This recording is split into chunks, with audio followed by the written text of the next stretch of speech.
Hello friends, स्वागत है आपका एक नए वीडियो में। आज हम जानेंगे कि हम सरेंडर इंडियन पासपोर्ट का जो फॉर्म है वो कैसे भरना है। तो जैसे कि सभी वीडियो में आपने देखा है कि हम बीएसएफ ग्लोबल की वेबसाइट पे जाके हम यूनाइटेड किंगडम और इंडिया चूज़ करके हम यहाँ पे वेबसाइट पे आ जाते हैं। तो हमें पासपोर्ट सर्विस का ऑप्शन आता है। तो यहाँ पे हम जाएंगे टाइप ऑफ पासपोर्ट सर्विस में। तो ये इस तरह से कुछ आएगा और वहाँ पे दो ऑप्शन आएंगे, सरेंडर ऑफ इंडियन पासपोर्ट और इंश्योरेंस और रिन्यू और इंडियन पासपोर्ट। तो हमें सरेंडर करना है तो हम इसमें जाएंगे। तो यहाँ पे ये खुल चुका है। अब देखिए, हमें फॉर्म के बारे में पता करना है तो हम जाएंगे डाउनलोड फॉर्म में। अब यहाँ पे आ रहा है application form for the surrender of Indian passport citizens. तो हम इसके फॉर्म के ऊपर क्लिक करेंगे तो इस तरह का पासपोर्ट india.gov.in का जो वेबसाइट है वो खुल के आएगा। तो मैंने आपको पहले वीडियो में बताया हुआ है कि आपको यहाँ पे रजिस्टर नहीं है तो रजिस्टर करना पड़ेगा। तो मैं रजिस्टर हूँ तो मैंने ऑलरेडी मेरा खोल लिया है। सो चलते हैं वहाँ पे। तो देखिए इस तरह से आ चुका है मेरा। तो अब हम जाएंगे सरेंडर इंडियन पासपोर्ट। तो यहाँ पे सब ऑप्शन आ रहा है तो हम क्लिक करेंगे apply for surrender of Indian passport. तो फ्रेंड्स इस तरह से आएगा। पहले वो आपके पास पासपोर्ट डिटेल्स मांगेंगे, उसके बाद applicant detail, family detail, present residential address, emergency contact, surrender certificate detail verification और surrender certificate application summary, date of issue, okay, then date of expiry, okay, place of issue, UK से हुआ है तो UK से, nationality British है तो यहाँ British नहीं आएगा, उनके लिए यूनाइटेड किंगडम ही आता है। तो अगर आप कभी भी फॉर्म भर रहे हैं इंडियन पासपोर्ट के लिए, ओसीआई के लिए या किसी भी चीज़ के लिए, तो अगर आप ब्रिटिश पासपोर्ट होल्डर है तो ध्यान रहे यहाँ पे ब्रिटिश नेशनलिटी में ब्रिटिश कभी नहीं आएगा, यहाँ पे यूनाइटेड किंगडम ही आएगा।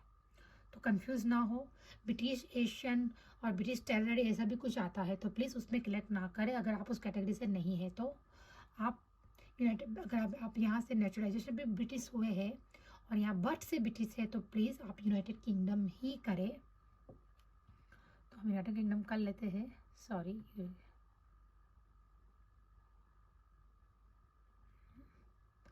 अब डेट भी सिलेक्ट कर लेती हूँ और पासपोर्ट नंबर, ओके, और नेक्स्ट पे चले जाते हैं। तो देखिए दूसरा पेज खुल चुका है एप्लीकेंट डिटेल्स का। तो यहाँ पे हम नाम डाल देते हैं, लास्ट नेम मैं रेफरेंस के लिए डाल रही हूँ, date of birth,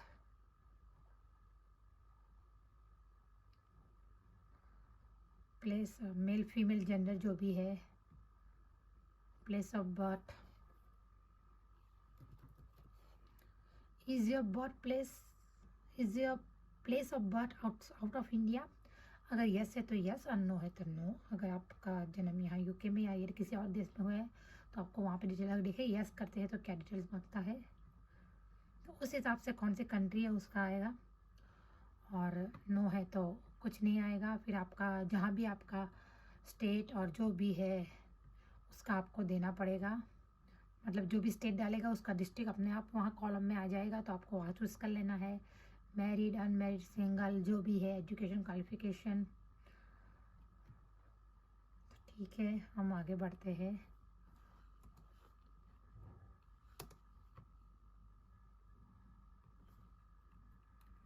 visible distance mark अगर कुछ है, ये जो रेड क्रॉस किया होता है हर चीज़ पे उसका ध्यान रहे कि वो नेसेसरी है, आपको फिल करना ही है।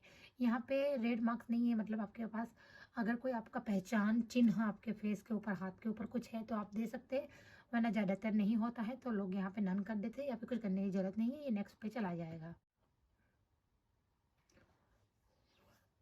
और फैमिली डिटेल्स आ चुकी है तो हम यहाँ पे लिखेंगे मदर का नाम, फादर का नाम, mother given name, father given name.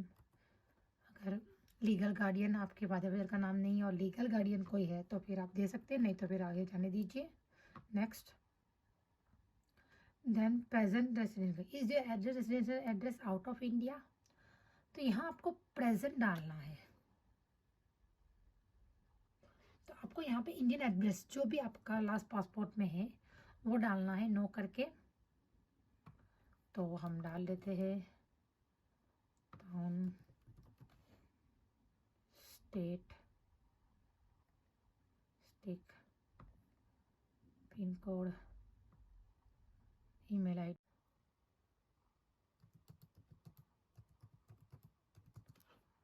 Telephone number नहीं है, नेक्स्ट।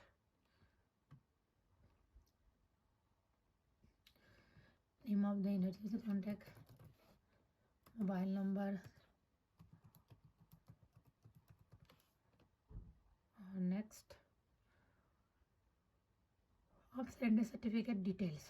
तो देखिए एप्लीकेंट का नाम, passport number, acquired nationality, citizenship जैसे हुआ है वो सब आ चुका है। और नेक्स्ट करेंगे तो समरी, ये आपका पूरा समरी यहाँ आ चुका है। तो प्लीज़ यहाँ चेक कर ले और यहाँ पे आपको आई अंडरस्टैंड ये सब पढ़ के आई एग्री, प्लेस आप जहाँ पे भी रह रहे अभी का वहाँ का प्लेस एंड डेट करके आपको यहाँ पे सबमिट करना है। ये फाइनल प्रोसेस है। और फिर इसका प्रिंट आउट निकाल के तो मैं यहाँ से हो जाती हूँ लॉग आउट और हम वापस चलते हैं पासपोर्ट इंफॉर्मेशन के ऊपर। डॉक्यूमेंट क्या क्या रिक्वायर है मैंने पहले वीडियो में बताया है आपको, तो मैं वापस एक बार यहाँ पे आपको रिमाइंड करवा देती हूँ कि यहाँ पे ठीक से लिखा हुआ है दिल्ली फिल एप्लीकेशन फॉर्म, जो हमने अभी भरा एप्लीकेशन फॉर्म वो आपको प्रिंट आउट ले लेना है। और डिक्लेरेशन फॉर्म यहाँ पे जो रेड कॉपी में है उसको आप प्रिंट आउट ले लें और बाद में भर ले, खाली नाम और साइन सिग्नेचर ही होता है। प्रिंटेड एंड साइन कॉपी और original Indian passport, last valid जो भी आपका इंडियन पासपोर्ट था जिसे आप सरेंडर करने वाले हैं अभी, तो वो। Self attested photo copy of Indian passport. Self attested का मैं पहले भी बोल चुकी हूँ कि इसे जो भी हमारे पास ओरिजिनल कॉपी की कॉपी होती है, जेरोक्स कॉपी जिसे कहते हैं, उसके ऊपर यहाँ की मतलब कि उसे उसके पेज में एंडिंग में हम नीचे जहाँ पे खाली जगह होती है वहाँ पे हम अगर साइन कर लेते हैं अपनी, तो वो कॉपी फोटो कॉपी हो जाती है सेल्फ अटेस्टेड। तो ध्यान रहे इंडियन पासपोर्ट के लिए हमेशा रूल्स है कि आगे के 2 पेज और पीछे के 2 पेज हर चीज़ में काम लगते हैं, लेकिन यहाँ पे दिया गया है बायो पेज, मीन्स जो भी आपका आगे का पहला पेज है फ़ोटो वाला, और एड्रेस पेज लास्ट में जो एड्रेस पेज आता है वो, और along with all use page. आपकी इंडियन पासपोर्ट में जितने भी पेज यूज़ हुए, जैसे कभी आपने इंडिया या कहीं भी जाने के लिए कुछ भी मतलब ट्रैवल किया है और वहाँ का इमिग्रेशन का स्टैंप लगा है, तो जितने भी आप समझ रहे हैं जितने भी यूज़ पेजेस है उसके आपको कॉपी निकालनी है और उन सब के एंडिंग में आपको अपना सिग्नेचर कर देना है ताकि वो कॉपी हो जाएगी self attested. 50 by 50 mm size के फ़ोटोग्राफ। तो फ्रेंड्स अभी रिसेंट में मेरे साथ हुआ था कि मैं जब यहाँ OCI का सबमिट करने गई थी तो मेरे बाजू में एक फ्रेंड्स थी, मैं नहीं जानती थी उनको, लेकिन एक लड़की बैठी थी, तो वो फ़ोटो एप्लीकेशन के ऊपर लगाने वाली थी, तो उसने मुझे दिखाया कि मैं चिपका दूँ कि छोड़ दूँ। तो मैंने उसको फ़ोटो का साइज़ देखा, तो मैंने उसे अपना OCI वाला फ़ोटो दिखाया। तो मैंने उससे पूछा तूने कहाँ से गया, तो बोला मैंने इंडिया जब मैं अभी गई थी 2 महीने पहले, तो मैंने वहाँ से क्लिक करवा लिया था वो फ़ोटो है। तो मैंने से बोला कि ये तो आपका छोटा फ़ोटो है, 34 समथिंग का होगा, क्योंकि मैंने जब उसको OCI का स्पेसिफिकेशन का फ़ोटो दिखाया, क्योंकि BSF की जितनी भी इंडियन की कुछ सर्विस है तो उसमें 50 बाई 50 mm साइज़ फ़ोटोग्राफ ही चलते हैं। अगर आप इंडिया में क्लिक करवाते हैं और वहाँ पे बोलेंगे पासपोर्ट साइज़ फ़ोटो, तो उनका एक ही मेज़र होता है, वो समझते हैं कि इंडियन पासपोर्ट मतलब। लेकिन आप अगर UK में है तो प्लीज़ UK से ही करवाए, क्योंकि आपको पता है कि ब्रिटिश पासपोर्ट के लिए अलग फ़ोटो मेज़रमेंट होता है और इंडियन के लिए अलग होता है। तो प्लीज़, मुझे पता है वो लेडी वापस गई होगी क्योंकि वो उसका फ़ोटो एक्सेप्ट नहीं हुआ होगा। मैंने उसको बताया था कि वो वहाँ पे सर्विस अवेलेबल है, वो लोग खुद खींच लेते हैं और हमें चार्ज कर देंगे, तो उसका हो गया होगा। मैंने उसको पहले ही बोल दिया था कि तुम्हारा ये फ़ोटो नहीं चलेगा, वो तुम्हें खुद खींच के वहाँ पे दे देंगे।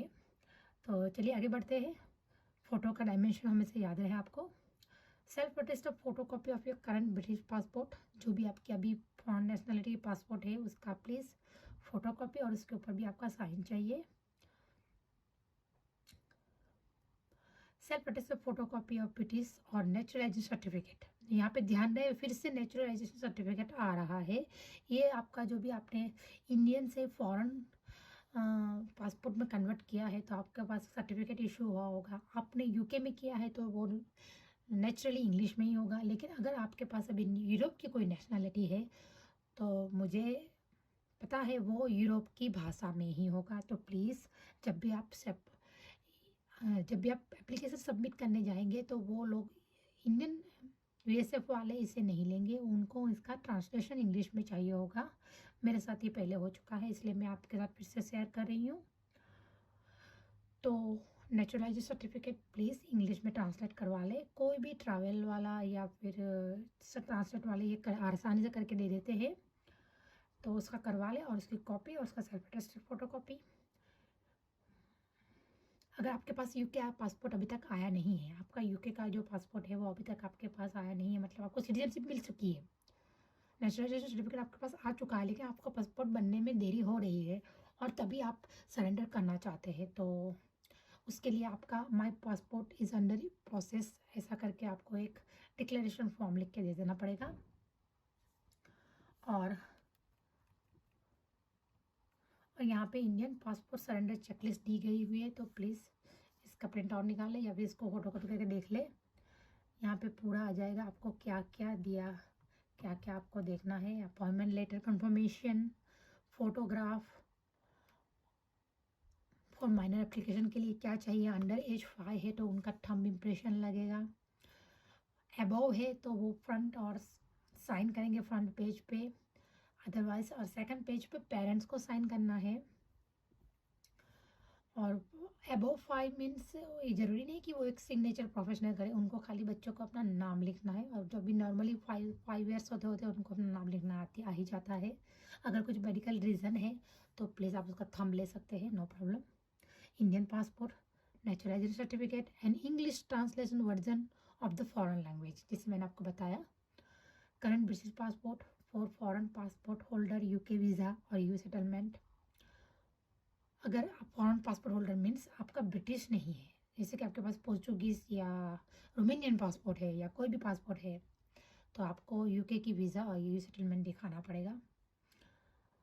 Birth certificate if the applicant born in the UK, उसके लिए है।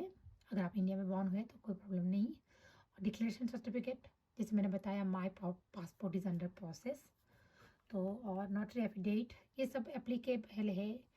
वहाँ पे दिया गया है किस किस को क्या करना है और किस किस के लिए क्या क्या। और बीएसएफ डिक्लेरेशन फॉर्म वो हर फॉर्म के साथ में आएगा, तो प्लीज़ लेके जाए, इसके बिना आपका आगे प्रोसेस नहीं होगा। तो अगर आपको इससे रिलेटेड कुछ भी क्यूरी है तो प्लीज़ कमेंट में लिखें, मैं जवाब देने की पूरी कोशिश करूँगी। और अगर आपको आज का वीडियो अच्छा लगा तो please like and subscribe my channel. तब तक के लिए जय हिंद, जय भारत।